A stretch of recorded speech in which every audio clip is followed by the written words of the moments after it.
Assalamualaikum warahmatullahi wabarakatuh. Baiklah siswa ibu sekalian, pada hari ini kita belajar kembali tentang KD 3.5, yaitu tentang teks prosedur.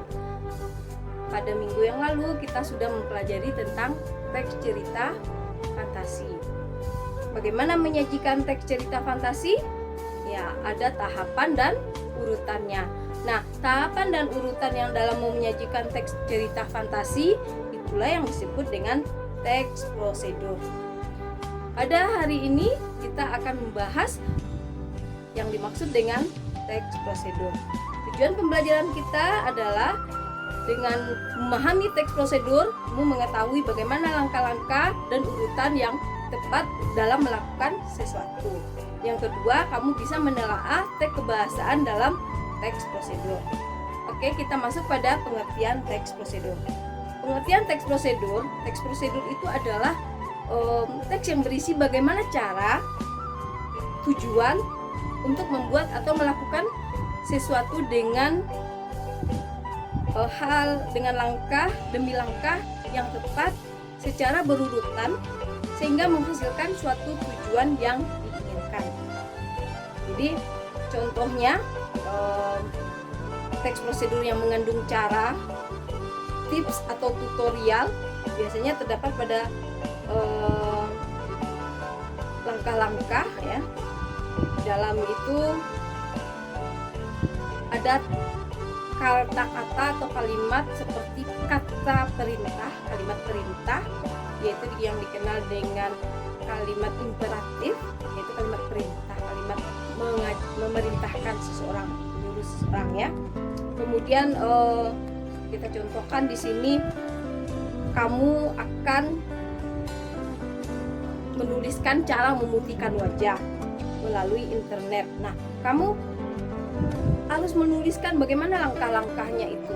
Tentu ada urutannya 1, 2, 3. Tentu ada kalimat-kalimat yang harus kamu sampaikan sehingga para pembaca paham dan mengerti apa yang kamu sampaikan.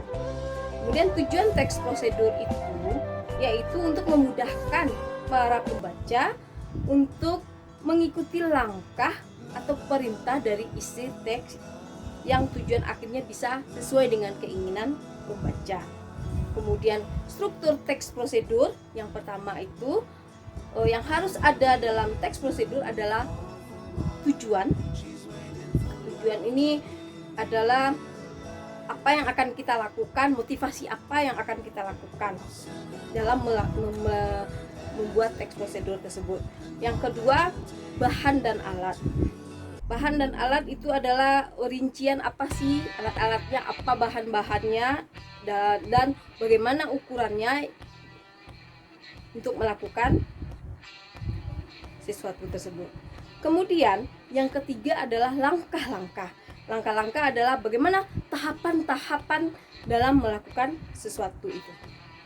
Kemudian yang keempat adalah penutup, yaitu bagaimana keuntungan, dan jika kita berhasil melakukannya tentu kita ucapkan selamat sebagai penutupnya. Verba, material, dan tingkah laku.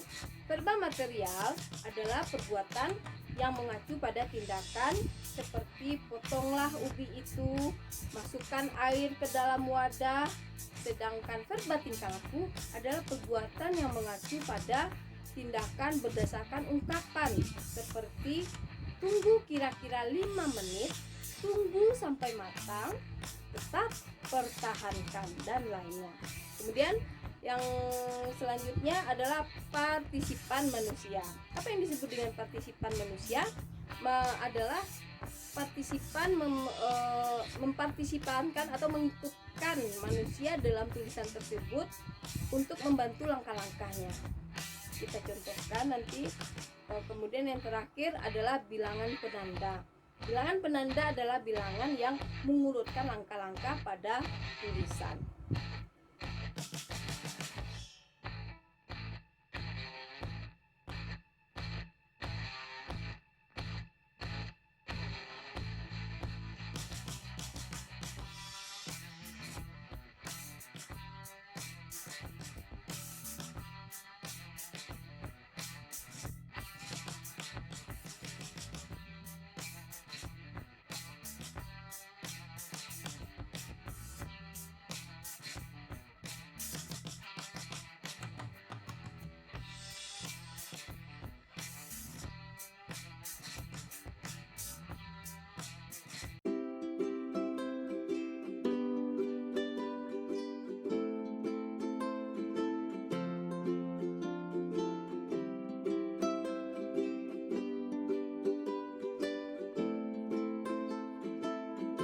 Demikianlah pembelajaran kita pada hari ini.